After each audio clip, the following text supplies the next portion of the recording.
Hello दोस्तों, कैसे आप सभी। और आपका स्वागत है आपके यूट्यूब चैनल मैथ स्टेज में। और आज पढ़ने जा रहे हैं क्लास 10th का हिंदी पढ़ने जा रहे हैं। क्या पढ़ेंगे?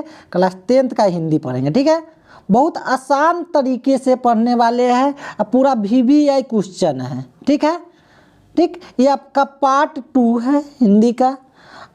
पार्ट 2 है। अब पार्ट 1 नहीं देखे हैं तो प्ले लिस्ट में जाइएगा, देख लीजिएगा। ठीक है, एग्जाम में इससे बाहर आपका क्वेश्चन नहीं आएगा तो नहीं आएगा। एग्जाम देने से पहले आप एक बार ज़रूर देखिएगा, तब मुस्कुराते आइएगा, तब तो क्वेश्चन को सब खोपड़ी फोड़ के आ पाइएगा। ठीक है, चलिए आते हैं क्वेश्चन अब करते हैं। चलिए, अगर आप चैनल पे नए हैं तो सब्सक्राइब कर लीजिए, क्योंकि प्रतिदिन का वीडियो आपके पास पहुंच जाए। ठीक है, मन है तो लाइक कर दीजिए, शेयर कर दीजिए। आपका मन के ऊपर है, कहने की कोई बात नहीं है। आइए, आज जो पढ़ेंगे भारत से हम क्या सीखें। ठीक है, इसके बारे में पढ़ेंगे। इस चैप्टर में क्या है जो बताएंगे, एग्जाम में आपको इससे बाहर तो नहीं आएगा। ध्यान दीजिए आप। क्या है कि भारत में हम क्या सीखे पाठ की कौन सी विद्या है। ठीक है, तो जो ये आपका भाषण है, भारत से हम क्या सीखे, क्या है? भाषण है। जाके भाषण दीजिए। ठीक है, चलिए 55 नंबर क्वेश्चन देखिए कि भारत में हम क्या सीखे। भारत से होगा, क्या होगा? से कोई दिक्कत नहीं है, टाइपिंग वाला थोड़ा मिस्टेक कर दिया होगा। तो भारत से हम क्या सीखे, पाठ के लेखक कौन है? तो कोई भी बता देगा, मैक्स मुलर जी है। इसमें कोई कहने वाली बात नहीं है।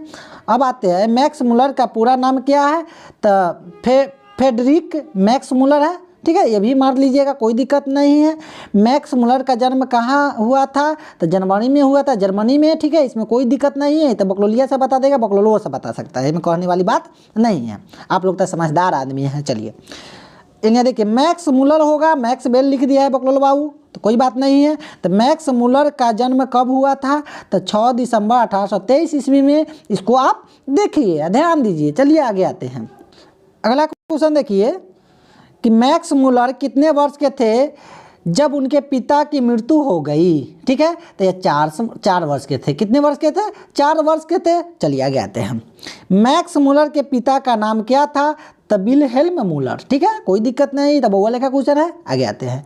मैक्स मुलर ने किस देश को सर्वाधिक संपदा से परिपूर्ण बताया है? तो भारत को बताया, भारत। ठीक है, अपने भारत को। आगे आते हैं।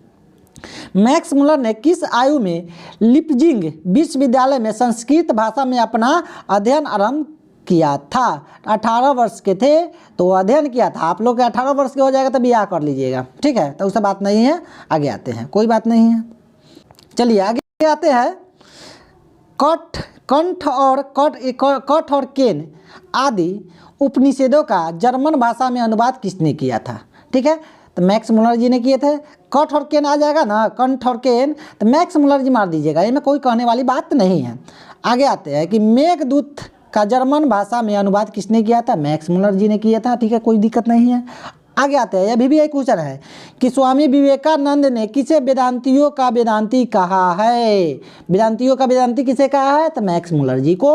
अभी भी एक क्वेश्चन है, आप देख लीजिएगा। ठीक है, ये भी पूछ सकता है कि मैक्स मुलर को किसने वेदांतियों का वेदांती कहा है? तो स्वामी विवेकानंद ने। आपको उल्टा भी क्वेश्चन पूछ सकता है, तो इसमें कोई बात नहीं है। आप लोग समझदार आदमी हैं, बता दीजिएगा।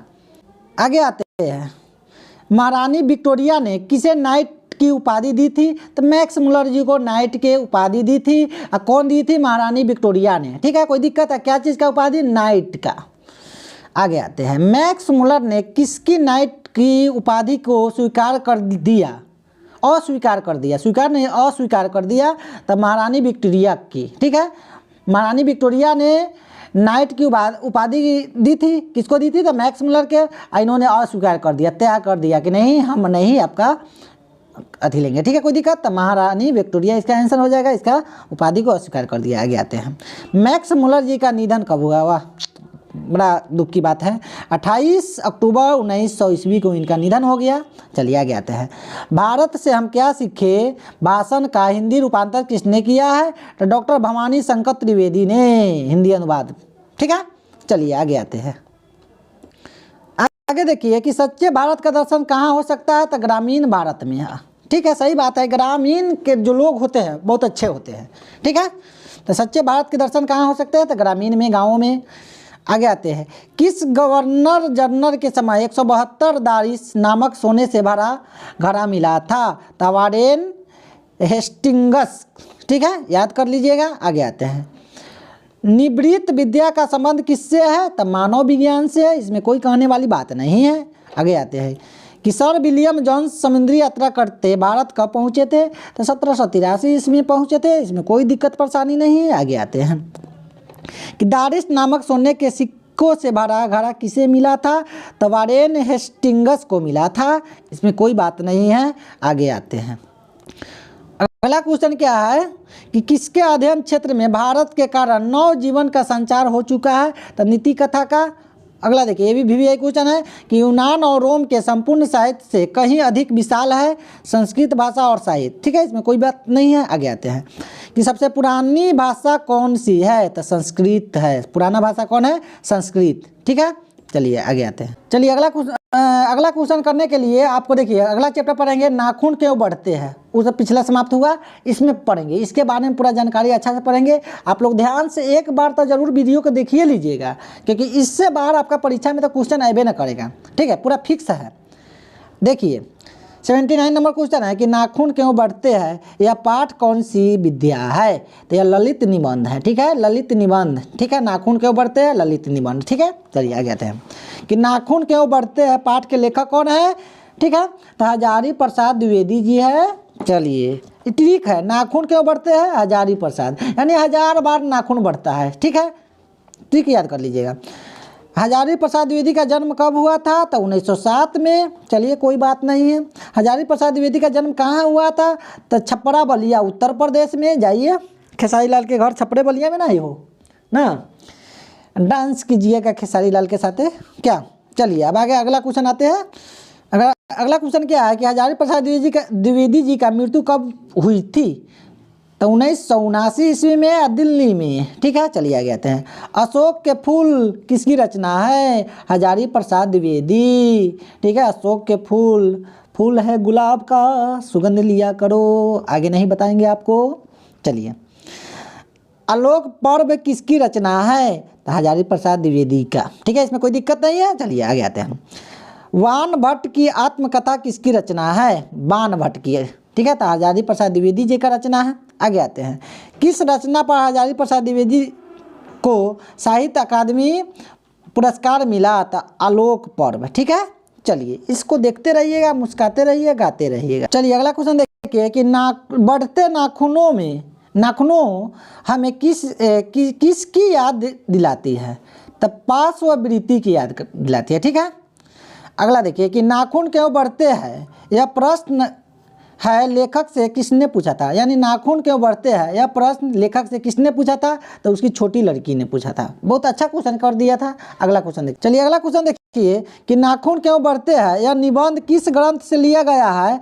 ठीक है, तो द्विवेदी ग्रंथावली से, ठीक है, ठीक है। बउआ लेखा क्वेश्चन है, इसमें कुछ जान पहचान नहीं है। आगे चलिए अगला क्वेश्चन पे आते हैं। बहुत बउआ लेखा क्वेश्चन है कि पुराने का मोह माया में आप लोग पढ़िए नहीं, अभी एग्जाम ध्यान दीजिए, एग्जाम के बाद मोह माया में पढ़िएगा।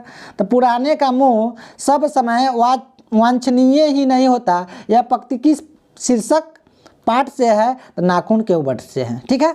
चलिए आगे आते हैं, किस देश के लोग बड़े बड़े नाखून रखना पसंद करते हैं?